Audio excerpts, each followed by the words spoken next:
बार हमारे बीच हमारे सर श्री प्रदीप शर्मा जी द्वारा आईसीपीएस की वेतन विसंगति को लेकर बात किया गया था।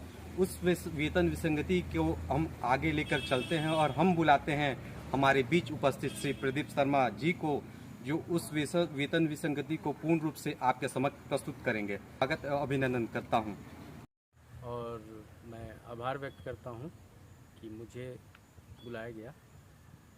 मैं अपने सभी जिला बाल संरक्षण इकाई के अंतर्गत मेरे जितने भी मित्र हैं, जितने भी कर्मचारी मित्र हैं, संविदा कर्मचारी मित्र, मैं उन सबका धन्यवाद और आभार देना चाहता हूं। रहा बात वेतन तो वास्तव में बहुत कम है। देखा जाए तो भले ही आज मेरे जितने सहयोगी और साथी हैं जो जिला बाल संरक्षण इकाई के अंतर्गत विभिन्न शाखाओं में कार्यरत हैं, वो कहीं ना कहीं किसी दबाव में या किसी परेशानी में या किसी झुकाव में खुलकर विरोध नहीं कर पा रहे हैं या खुलकर अपनी बात को रख नहीं पा रहे हैं। नहीं तो 6,000 की नौकरी में सहायक रसोइया अपने परिवार को किस मुश्किल से, किस परेशानी से पालता है, ये क्या किसी को दिख नहीं रहा है? 6,500 होता क्या है, 6,000 होता क्या है? 6,000 मैं उसी मेरे पिछले वीडियो में मैं उस 6,000 को डिवाइड किया था कि 6,000 वाला अगर रसोइया अगर 2,000 फीस किसी सरकारी किसी प्राइवेट स्कूल में इंग्लिश मीडियम में देता है तो उसके पास बचता है 4,000। अगर 4,000 में से वो बीमार पड़ जाता है या उसके घर में कोई सदस्य बीमार पड़ जाता है तो डॉक्टर लेता है 500 रुपया फीस, और डॉक्टर फीस लेने के बाद उसके पास बच जाता है 3500 रुपया। 3500 के बाद अगर 1500 का कोई दवाई लिख देता है तो उसके उस रसोइया के पास कितना बचता है? कोई है बताने वाला? 2,000 रुपये बचता है।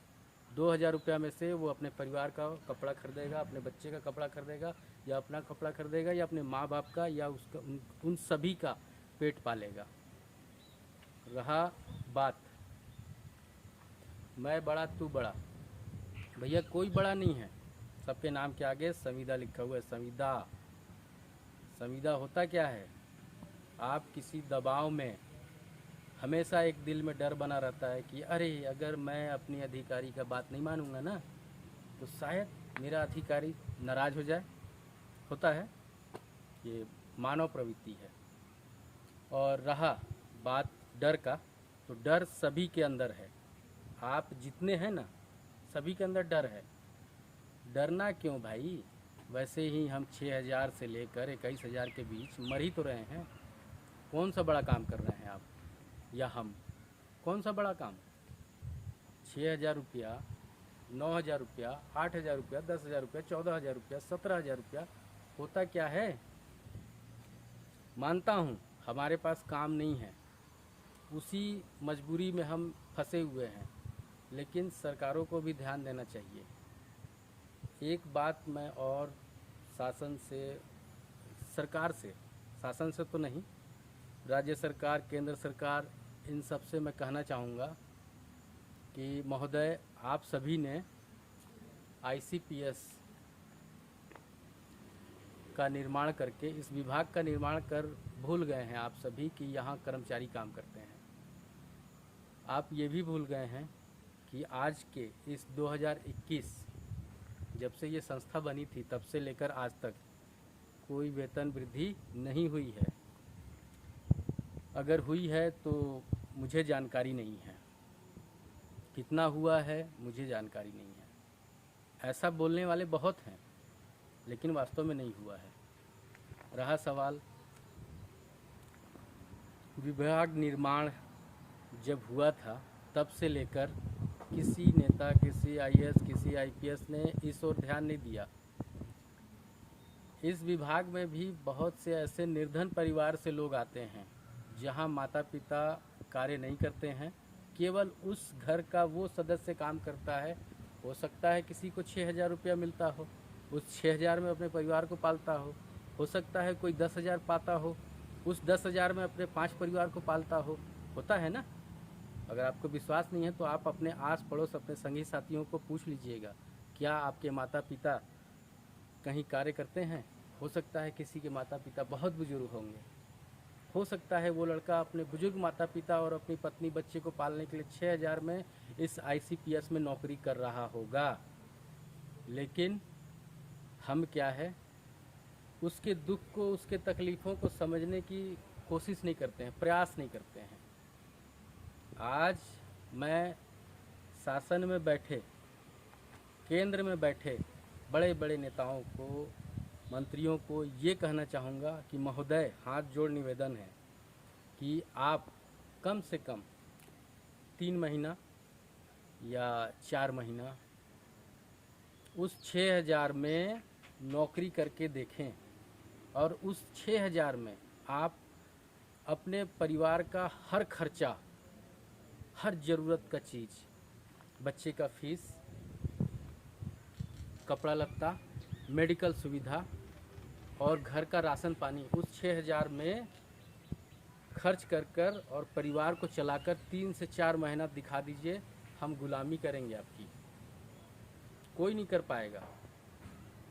यहाँ दोहन हो रहा है जिसे शोषण कहा जाता है।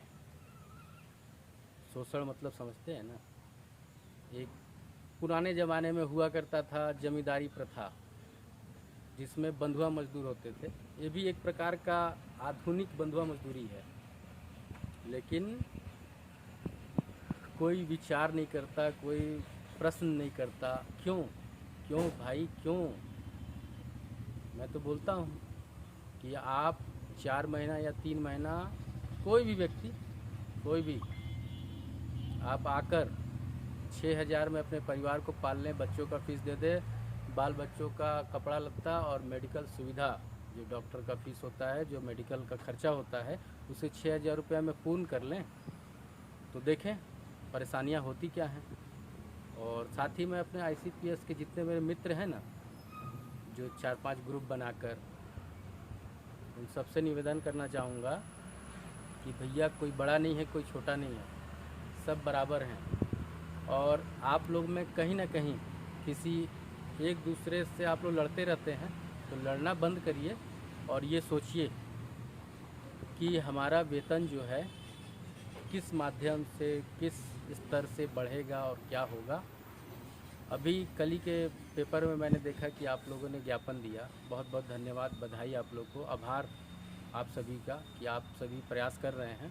साथ ही आप ये भी प्रयास करें कि एक दूसरे में जो मनमुटाव है, उस मनमुटाव को दूर करें। मनमुटाव बहुत ज़रूरी है दूर करना। और आप लोग डरते क्यों हैं भाई? काम कर रहे हैं, कोई मजाक थोड़ी है। ICPS में काम करते हैं। अगर बाहर समाज में अगर हम जाते हैं ना, तो अगला व्यक्ति हमसे क्या पूछता है, कहाँ काम करते हो भैया? तो ICPS। किस विभाग में? अरे भैया विभाग का नाम है ICPS। अच्छा, शाखा क्या है? तो बाल संप्रेक्षण गृह, CWC, JJB, DCPU, हम तो वहाँ के नोडल हैं। अरे भैया नोडल हैं तो आपको तो 50,000 मिलता होगा। शर्म आता है बताने में कि 21,000 मिलता है, शर्म आता है ना।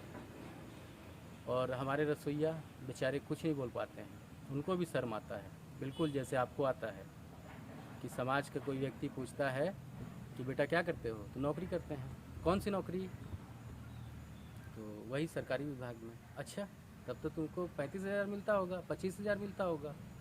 वो बताने में संकोच करता है कि उसे 6,000 रुपये मिलता है। क्यों? शर्म के मारे, क्योंकि उससे ज़्यादा तो बाहर वाले कमाते हैं।